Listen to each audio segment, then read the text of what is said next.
इस कार्यक्रम के पुण्यार्चक हैं पूज्य पिताजी स्वर्गीय श्री मदन लाल जी, पूज्य माता जी स्वर्गीय श्रीमती बिदामी देवी की पुण्य स्मृति में पुत्र मोहन लाल गंगवाल, पुत्र वधू हीरा देवी गंगवाल, पौत्र विकास गंगवाल, पौत्र वधू प्रीति गंगवाल, प्रपौत्र अर्नव गंगवाल, पुत्री गुणमाला सेठी सूरत, पौत्री दामाद सुधा विशाल पाटनी एवं युवना आहाना पाटनी बैंगलोर, पौत्री दामाद निशा धर्मेश गोधा आरुषि विवान गोधा निवासी अमेरिका प्रवासी उदयपुर।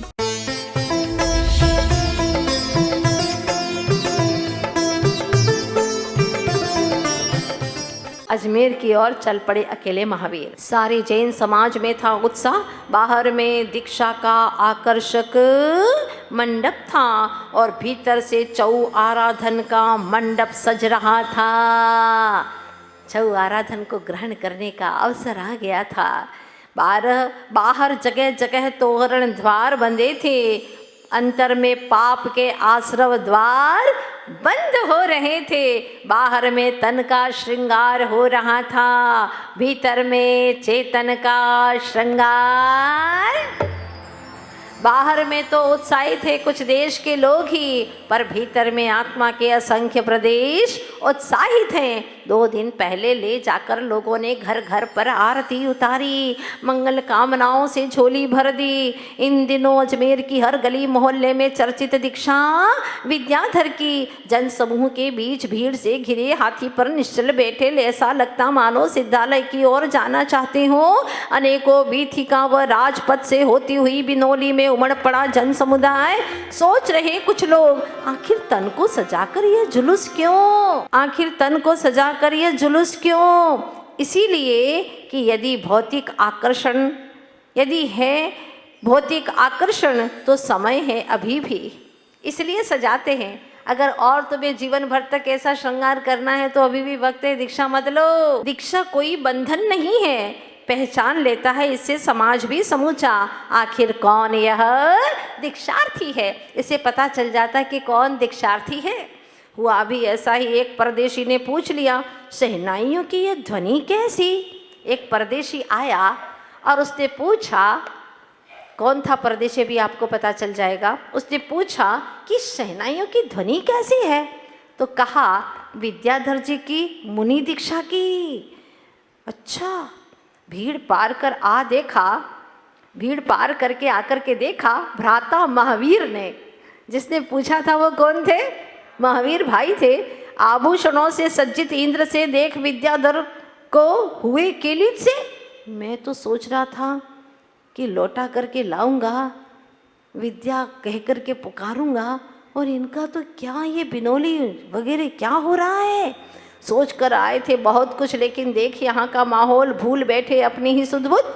ज्ञात होते ही आयोजकों ने, जैसे ही आयोजकों को मालूम पड़ा कि विद्याधर के बड़े भाई हैं, विद्याधर के ज्येष्ठ भ्राता हैं ये, शीघ्र ही बिठा लिया ससम्मान हाथी पर, जहाँ बैठे थे दीक्षार्थी विद्याधर। देखिएगा आगे बैठे हुए हैं महावीर भाई। अंतिम बार समीप बैठे होकर अभिभूत देख आराधकों की भीड़ स्वयं हुए नम्रीभूत। दीक्षा से पूर्व दिवस की उषा में प्राची में उदित सूर्य की प्रथम किरण नृत्य कर धरा पर उतरी थी। दीक्षा के एक दिन पहले की घटना है यह। शेष रश्मियां, एक किरण जब धरती पर उतरी तो शेष किरणों ने दिगंत तक प्रकाश प्रसारित करती जन जन को संदेश दे रही थी कि ज्ञान गगन के रवि विद्याधर आज वस्त्रों में अंतिम भोजन करेंगे।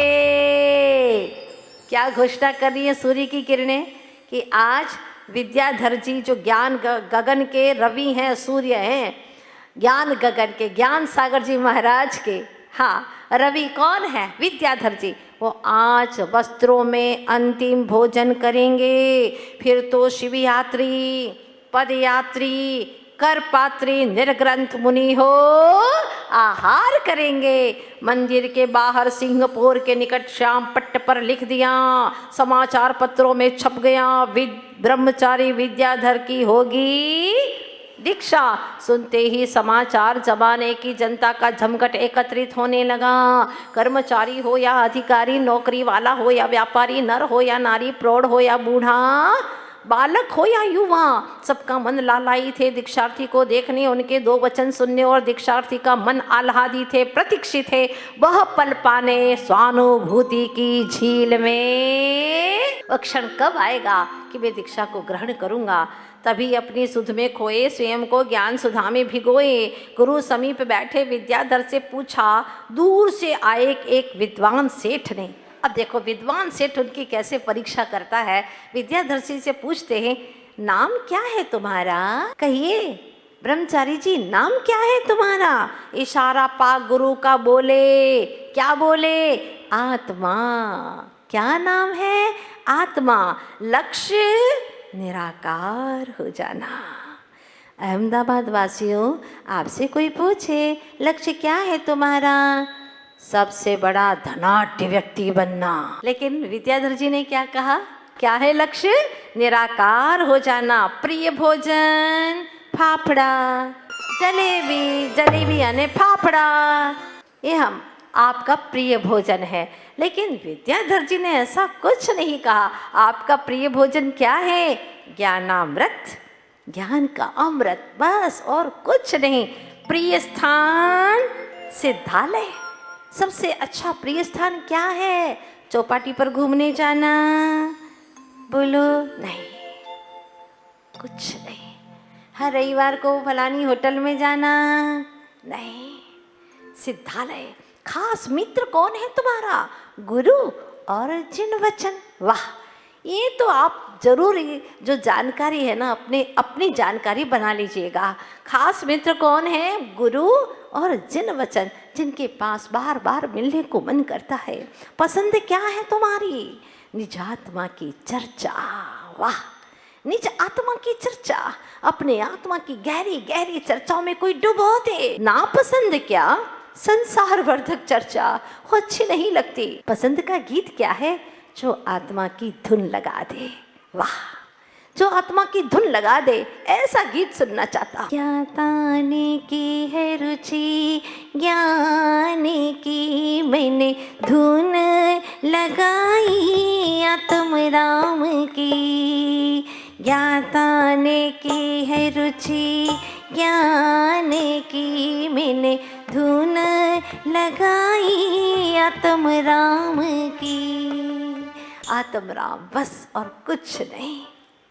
जो आत्मा की धुन लगा दे वही मेरे पसंद का गीत है। और पसंद की पोशाक कौन सी है तुम्हारी? कौन सी पोशाक है बताओ ना।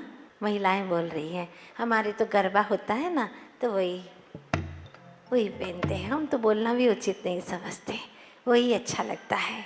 और हमें भी वही गरबे की पोशाक बड़ी अच्छी लगती है।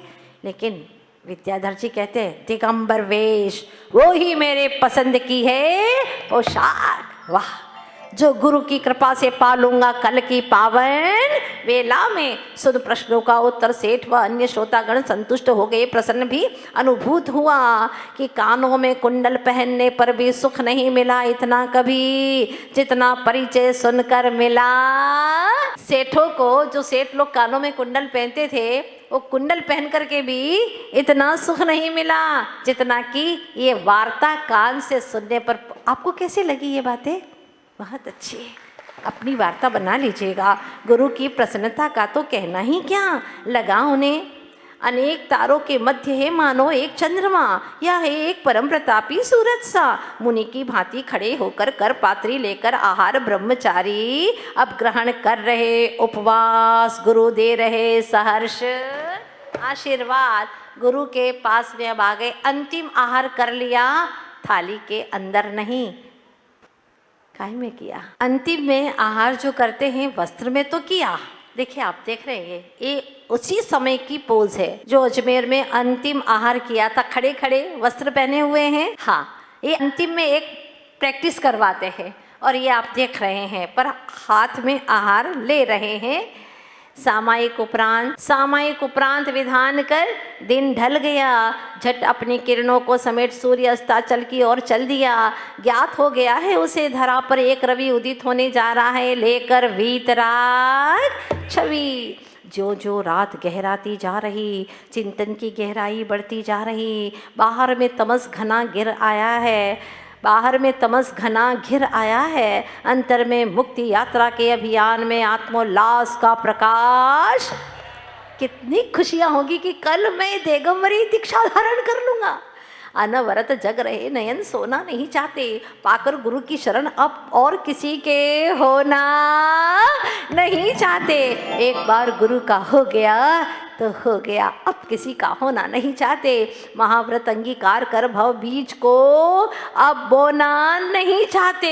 तभी तो निशा भी लग रही उषासी दीक्षा की प्रतीक्षा में। आज की मंगल प्रभात में हुआ संवेदन सामायिक में जो षष्ठम सप्तम गुण स्थान के अति निकट पहुंच गए हैं वे। अभी छठवां सातवां गुण स्थान हुआ नहीं, हो नहीं सकता, क्योंकि अभी जब तक वस्त्र का परित्याग नहीं होगा तब तक छठवां और सातवां गुण स्थान को छू नहीं पाएंगे। शांति से सुनिएगा, बड़ी अच्छी वार्ता है। कई लोग मैं देख रही हूँ मोबाइल से बात कर रहे हैं, पता नहीं किससे वार्तालाप कर रहे हैं। अरे अपनी आत्मा से मुलाकात करने का अवसर आ गया है। षष्टम सप्तम गुण स्थान के अति निकट पहुंच गए हैं वे। एक एक पल लग रहा सागर सा, कब आएगी वह घड़ी जब हाथ में होगी पिच्छी का। सावधान, रत्नत्रय को धारण कर सौतम का अनुभवन कर ठहर जाऊंगा ज्ञान गुफा में। अनंत गुणों का जो धाम है वही मेरा चिर विश्राम है। देह पर धागा भी एक अब लग रहा है भार, क्योंकि होकर निर्विकार अति शीघ्र होना चाहता हूँ निराकार। सिद्धत्व रूप लक्ष्य की लगन में होकर मगन अपन में समय का पता ही नहीं चला। उग आया तिग्म यानी सूरज, आ गया अंतिम दिन। दूर दूर क्षितिज तक प्रसारित कर अपनी रश्मियों को कह दिया है उसने। किसने? सूरज ने अपनी किरणों से कहला दिया है कि आते जाते जाने अनजाने चेतन सचेतन अचेतन चराचरों को कर दो सूचित। अपने प्रकाशमान शब्दों से बता दो कि लौकिक नहीं पारलौकिक जगत में ज्ञानाकाश में आज एक पुण्य प्रकाश पुंज विद्या रवि उदित हो रहा है। आश्चर्य तो ये है कि सूर्य को ईर्ष्या नहीं है। अरे सूर्य को ईर्ष्या होना चाहिए थी ना कि आज एक और सूर्य उगने वाला है। पंडित को पंडित सहन नहीं होता, धनवान को धनवान सहन नहीं होता। हाँ, तो ये सूरज को ईर्ष्या ही नहीं है। स्वयं सूर्य होकर दूसरे सूर्य का कर रहा प्रकाशन और अपनी किरणों से कहलवा रहा है, जाओ बता दो दुनिया के लोगों को कि आज एक और विद्या रवि उदित होने वाला है। क्योंकि जानता है यह कि मुझ में वह प्रकाश कहाँ जो उस रवि में है। क्या बात है, मुझ में वह प्रकाश कहाँ जो विद्या रवि में है। मैं तो करूँगा मात्र बाह्य उजाला, किंतु वह भेद कर मिथ्यात्व का तमस देगा अनेकों को सम्यक्त्व का उजियाला। गुणी का गुणानुवादन करना ही चाहिए, कुछ तो सूरज से लोगों को सीखना चाहिए। अगर गुणी जन है तो गुणानुवादन करना ही चाहिए, सूरज से कुछ तो लोगों को सीखना चाहिए।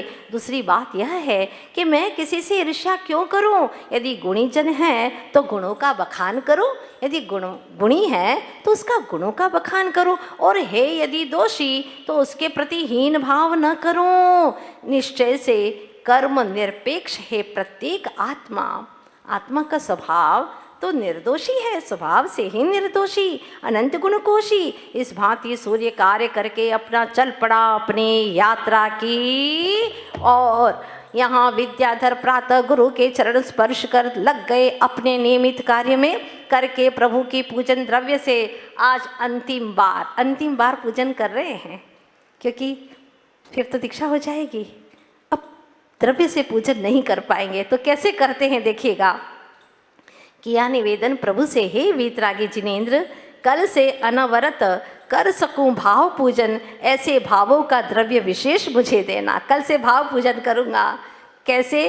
तत्व ज्ञान का जल, चर्या का चंदन, निज आनंद का अक्षत, श्रद्धा के सुमन, निर्विकार भावों का नैवेद्य, दिव्य शक्तियों की अनुभूति का दीप, धीरता से धर्म प्रभावना की खेऊं धूप, पुण्य पाप रूप कर्म फल में साम्य धर्म, श्रीफल की आशा लेकर हे भगवन अनर्घ्य पद की भावना और न कोई चाह। भवदधि तारक है प्रभो, पकड़ो मेरी बात। इस तरह भक्ति सरोवर में डुबकी लगाकर बाहर आए विद्याधर मुक्ति वधु को चाहने, संयम दूती को रिझाने, तप मंडप में आने को प्रतीक्षित, निर्ग्रंथ होने को लालायित कि गगनांगन गूंज रहा था जय घोषों से। यद्यपि मौसम था प्रतिकूल, कौन सा महीना चल रहा था, फिर भी संख्या बढ़ती जा रही श्रद्धालुओं से जाति पंथ का कोई भेद न रहा। सारा नगर उमड़ रहा, पांडाल जन समूह से भर गया। आसपास की गली, दहलान और छत पर खड़े हो गए हैं लोग जगह घेर कर। सबके नयन केंद्रित थे उस स्थान पर, आने ही वाले हैं अब गुरु और शिष्य। सब लोग ढूंढ रहे हैं अपने नयनों से कि कब आएंगे, कब आएंगे।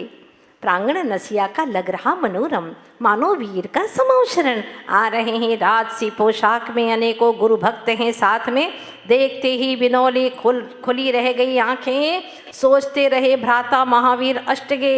वस्त्राभूषण देख लग रहा सम्राट, किंतु चेहरे पर झलक रहा अपूर्व विराग। हर गली में लगे तोरण द्वार, चौराहे पर सुंदर से बंधनवार, रंग बिरंगे झंडों से सजाया नगर। झूमते हुए कुछ गज आगे चले आगे, अंतिम वे गज पर विद्यार्थी विराजे। इंद्र के ऐरावत गज की भांति सजाया है इसे, घेर कर चल रहे अनेकों श्रेष्ठी। मंगल कलश ले चल रही पीछे पीछे सुहागिन नारियां, फिर महिला और कुमारियां। आते ही निकट नसिया की धरा वहां की गौरव से भर आई। मंद मंद हवा के बहाने अभ्यागत का स्वागत कर जैसे ही पंडाल में आए, भयंकर तेज धूप थी, गर्मी थी, लेकिन जैसे ही वहां आते ही ठंडी ठंडी हवाएं बहने लगी।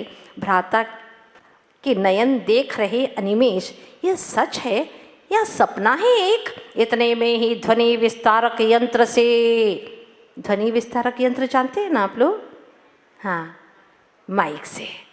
इतने में ही ध्वनि विस्तारक यंत्र से आवश्यक घोषणाएं हुई भागचंद जी सोनी से कि पधार रहे हैं गुरुदेव। पीछे पीछे क्षुल्लक जी, सन्मति सागर जी, संभव सागर, सुख सागर जी पीछे गजगामिनी चाल से चल आए। विद्याधर मानो शिव वधु वरने आ रहे दुल्हा, दुल्हा बनकर जयकारों से गूंज उठा पंडाल। प्रारंभ हो गया दीक्षा का कार्यक्रम, देख प्रथम दृश्य जनता हो गई निहाल। राजा जैसे दिखने वाले अब होने जा रहे महाराज। प्रजा का शासक होता राजा, राजा और मुनि राजा में कितना अंतर है। प्रजा का शासक होता राजा, स्वयं में स्वयं के अनुशासक होते महामुनि राजा। राजा के पास होता बाह्य वैभव, भव भव का जो वर्धक है, कर्म का बंधक है। पर महाराज के पास होता आत्मिक वैभव, जो भव विनाशक कर्म रोधक है। राजा के होते सेवक, क्योंकि होते वे प्रमादी। सेवक कौन रखता है? जो प्रमादी होते हैं।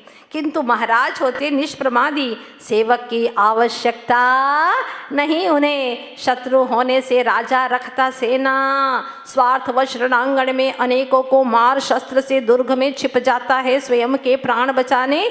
कोई शत्रु नहीं महाराज का, परमार्थवश विकारी भावों का विनाश कर धर्म युद्ध में शास्त्रानुसार चलकर त्रिगुप्ती के सुरक्षित दुर्ग में लीन हो जाते भगवान बनने।